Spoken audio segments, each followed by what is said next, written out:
morning. Wilkinson here. This morning I'm with my friend Jace Nagaya. I think Jace and I met about a year and a half ago. We were in a exercise group together. I've really gotten to like him. What I like about him is on like Facebook posts and things like that, it's always very positive. It's encouraging, and he tries to build people up. So his exercise group that he started a while back is called Endeavor with Jace. And so it's helping people become their better selves. And I really like his energy, and I'm happy to be here with him today. And we're going to hear some of his stories. So say hi, Jace. Hey, everyone. Hey, Wilkinson. It's nice to be here. I appreciate being able to be here and talk about what's important to me in life and talk about my class and talk about us. I've really enjoyed getting to know you the past year, and I think you're great. Thank you. Okay, so let's have a little bit of background. Tell us a little about yourself. Okay, I am from Modesto, California, born and raised. It's a small town. Basically growing up in school, our instructors would tell us you're either going to be stuck here or you're going to leave. And that always stayed with me. And and I was one of the ones that left, thankfully. I always stayed in California. I moved to San Francisco for college and to start my career. And I have a career in marketing. And work brought me to Southern California in 2015. And I lived in LA, West Hollywood for a little bit, and made my way out to Palm Springs. And I think Palm Springs is the place I'm meant to be. I've lived in a few places in between, and Palm Springs is the first place in my life where I really felt like this is where I'm meant to be long term. So, if I ever leave, it may be for vacation or short term, but I think I'll be here forever. Forever? Forever. Is anything forever? Well, we'll see. Okay, so you moved here what year? I moved to Palm Springs in 2017. Okay, and since you moved here, 5 years ago, tell us a little about your journey here. What's developed and where are you? Sure. So I work from home. I'm privileged to say that I work for a great company, again, in marketing, and that afforded me the ability to come out here. I had a really hard time my first 6 months here, to be honest with you. There was a lack of diversity, and I really had a hard time feeling like I fit in. Now, what's great about Palm Springs, which was similar to San Francisco, was it's very gay friendly. It's a predominantly gay town. There's a lot of organizations that support our community, but then the lack in diversity was interesting. There's, I noticed racism, and I noticed that usually I'm the person that would stand out in a group, and that was hard for me. And I remember probably maybe 5 months into it, a friend of mine, Anya, who is a local trans Asian woman, I was discussing this with her, and her advice to me was, if you leave, nothing's going to change. It takes people like us to stay to make a difference. Mm-hmm. And that really stuck with me. And I have to credit Anya. She's the reason I stayed. And I'm really glad that I did, because, things just have gotten better. The town is becoming more diverse. And I think that there's opportunity for people like me, people coming in that do feel that they don't quite fit in, to create a space. I think sometimes we're always taught to change an environment or enlighten an environment and create our change, whereas you can also create that environment yourself. And I think that's what I'm trying to do with my class.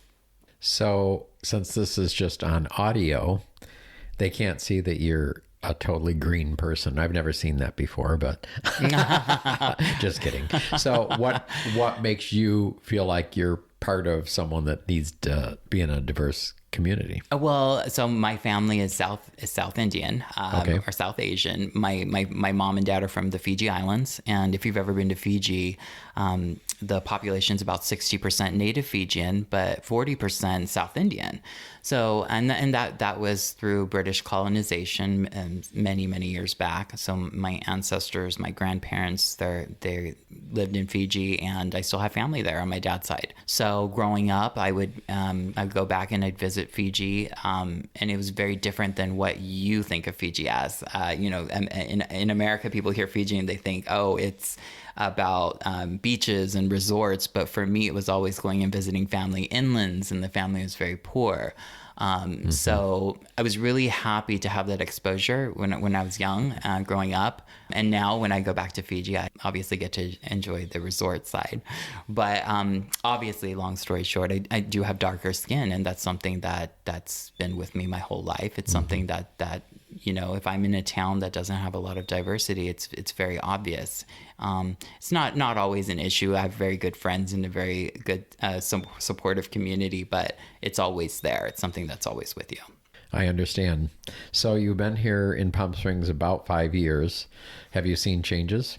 I have seen changes. I think one thing that I can credit the pandemic for is a lot of people have been moving into the city. It's a bigger city, and that's bringing a lot of diversity. And so when I'm out, I just see a lot of different people coming in, and I think that's great. That's great for our businesses. It's great for our city. It's great for our community. Right. Okay. I mentioned earlier in the intro that what I liked about you was your positivity and how you're encouraging people, and just the name of your group now, which is Endeavor with Jace. So tell me how you came into that. Have you always been like that, or is it something that's developed, or where are you on that?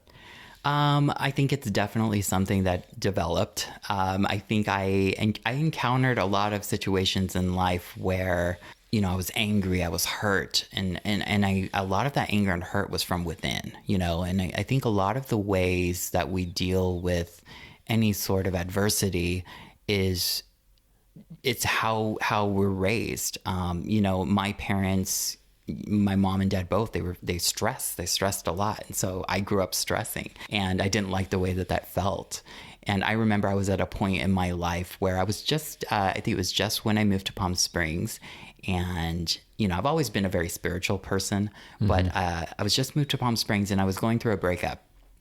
And a good friend of mine recommended a book to me, and it's called A New Earth, and it's by Eckhart Tolle. And it talks about the power of being present, grateful, and aware. And I think that really took the spiritual side of me and it helped me build on those concepts, on just being aware of how you respond to different things in life, and how much control you have over that response. You can decide that you want to stress over something, or you can look for the positive in it. You can be grateful.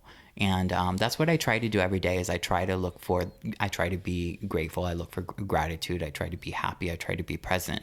But the biggest lesson that I learned is those are things you strive to be. Those are attitudes that you have, but you never want to ignore the bad. You're going to feel angry at times. You're going to feel down at times, and that's okay. But it's bouncing back from it. And the way to bounce back from it is looking for opportunity, looking for ways to grow, and being grateful. Okay, so let's say I said something that angered you or hurt your feelings. So how do you address that? I'd address it with you directly. I would say, could you clarify what you meant by this? Because knowing you, and I think, I'm just using me as an example. Yeah. Knowing you or knowing you someone don't like that did it. Okay. You do have control over who you surround yourselves around. Gotcha. Right. Okay. And so if you're around somebody that you're not there by choice, and they say something that hurts you, I think it doesn't carry as much power, because you don't have that. If it's somebody you care about, then you can take a step back and say, well, I know this person, and, I surround myself around caring, positive people. So this person must have a point, and maybe I need to understand it more and have a conversation of what that's about. And sometimes when you have a conversation and you take the emotion out of it, you learn something. You learn something about the other person. And if you are aware enough and you're open, you can learn and grow from it as well. So I mentioned your Facebook page and how you're always posting positive things. Why do you do that? I think I have an opportunity to share something that's important to me. So every morning I usually start my day with looking for inspiration in some way. And I feel like when I find that inspiration, I like to share it. And if somebody can resonate with it, they find value in it, then that's a win for all of us. And if not, that's okay. But it does feel good to share. I enjoy bringing joy to others. It makes me happy. And I enjoy when people do that for me too. So that's the motivation behind it. Now you have an exercise group that you started a while back. When did that start? So I officially started at the beginning of this year, January of 2022. Okay. I Right. started teaching last year at a group that you and I were both involved with. Right. And I wanted to build on it. And I felt that like the universe was paving a way for me to have my own class and create my own environment. And I love teaching so much. And I really enjoyed the type of exercise that I was doing and learning. And so it created an opportunity for me. I chose the name Endeavor because my mom in Fiji, she was on one of Fiji's first women's basketball teams. Oh, And wow. she decided to create the team. She named it Endeavor. And my mom was the only South Indian on the team. And just growing up and listening to her stories and the struggles that she had, being, somebody that was different on the team, being the captain of the team, being on, at the time, there were only a handful of women's teams. I really felt like not only the word, but that energy that my mom had with her team really embodied what I wanted to create for my class. So that's why I decided to go with that name. And I wish you could have seen the look on my mom's face when I told her that I was going to name my class Endeavor. It was awesome. She was happy. She was very happy. She had a big smile on her face. That's good. So what's the vibe of your class? What are you trying to do there? I'm trying to create a diverse environment. What I want is to, especially as a person of color instructing a class, I think representation is important. I think when somebody's walking by or they see an ad or a video of my class and they see me up there, the message that I'm trying to send is that everyone is welcome here. There's a place for everyone. It doesn't matter what body type you have. It doesn't matter what exercise level you're at. It doesn't matter the color of your skin. It doesn't matter your sexual orientation, LGBT. Everyone is welcome at my class. And I'm not saying that they're not welcome at other classes, but I feel like that awareness that I have to create the environment, it really paves the way for people to feel that level of comfort. It can be really intimidating joining a class, and I think, and I want to take away from that. Where do you see all this going? Right now, I'm just doing it for fun. I still have a full-time job in marketing, and I really just wanted to find a way to support the community. And I think, there are a few programs out here that are meant to get people up and active, and I wanted to be a part of that.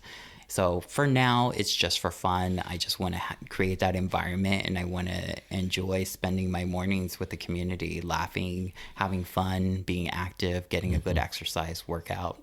Yeah, I'm really happy with where it is right now. And how often do you do that? So I do it Tuesdays, Thursdays at 7 a.m. at Demuth Park and 8 a.m. on Saturdays. Are you going to keep that format, or do you think it'll change at some point? I think it will evolve at some point. Right now, I don't know what that looks like. I think it's looking like we're going to be at Demuth Park for a while.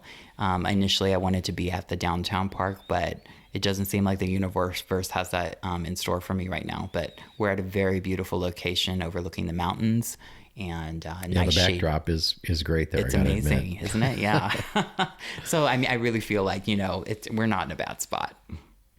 You've talked a lot about diversity, so let's use me as a guinea pig as an example. So I grew up in Buffalo, New York. Looking back, the words that we used for different groups, people of color, different ethnicities. I mean, I'm kind of mortified today about some of the words that we used back then growing up as a kid and all that. And things are changing, obviously. But for me, it's like I snap back to that sometimes. A word will come up and I don't want it in my head, but there it is. So, and of course I'm working on it and I'm pretty good at it, but I still have that thought. So do you have any thoughts on that, or words, how to help people be more accepting of other people? What are your thoughts? Racism is institutionalized. So sometimes people are unaware. It's not always intentional. So I think that, first go easy on yourselves is what I would say, because it's not always, again, intentional, but also always be willing to listen. I think as we evolve, we got to be sensitive to the feelings of others. And so if you hear that something's offends someone, because you'll always hear, okay, well, I don't know what to say because I'm going to offend someone. Well, ask the person and they'll tell you, especially in a world now where people are becoming more comfortable. I look at the trans community where we're becoming more comfortable being non-binary. So using pronouns, those are all things that, when you're used to speaking a certain way, I slip up sometimes, but asking questions and trying, I think it's the effort, and just knowing that we're evolving human beings in any part of our life, and not even just with racism, just anywhere where up until the day we die, we will be growing and learning. So there's no finish line where we're going to be perfect. So always be open-minded and willing to learn and ask questions, and go easy on yourselves. Well, I try to do that, but the thoughts are there, and I guess the thoughts are there, and it's just over time, maybe it'll become habitual where they won't, but I'm not a young chicken anymore. So, and the thoughts keep coming up. But my oldest son is married to a Black woman, Jill, and we talked about it, and she said, it's like, well, how do I, when I'm talking, what words should I use? And she said, you call me Black, you don't call me African American, because her point was I'm not from Africa, and I don't personally like that. So she just chooses that, and other people want to choose using other words, but so that's the way it goes. So I have a friend, FTM, so female to male, he's transitioning, and he wants to be addressed as they. Now, I'm, as I said, not a spring chicken. I'm older and I'm pretty set in my ways. But to me, especially with my English lit background, they is plural to me. They is not singular. So when we had a third party talking about this person, and they kept saying they, and I was totally confused in the conversation. I mean, it was a text, and I absolutely did not know what they were talking about, because I was thinking, well, who else are we talking about? What are you addressing here? So talk a little about that. Explain it to me. And how do you get over that? Because it's another one in my brain. I mean, they is plural, he or she is singular, and that's plural. It's like, so what do I do with that? I mean, it's again, it's an evolution in the way that we are speaking and addressing people. So it's a thing that we're learning, and it's out of respect for the other person and their feelings and what's important to them. But one thing that helped me is we do use they and them in the singular sense many times, but we don't always think about it. So if I ask you now, I have a friend I want to introduce you to, ask me about that person. Just ask me anything. Okay, I know what you're looking for. So I would say, who are they? Exactly. Okay. So if you think about it that way, right. It helps a lot. It really does, because you're not associating that person with a gender. Right? Well, you didn't say if it was a male or female. Exactly. And so I might say, well, who are they? Who are they? But if I wanted to know more about him, and it was a male, or her if it was a female, then I would say, well, who is she or who is he? But so, okay, I get that. But still, in the context of a regular conversation or a text or whatever, texts are already confusing. You can totally be on different pages on those. That's a problem in itself. But when you add that element to it, like I said, it's really confusing for me. No, I mean, give yourself some grace, but just know that we're evolving. And I think if you just keep trying, and again, it's out of respect for the other person, it'll become easier. So if you had an audience in front of you and you wanted to say something to them today, what would it be?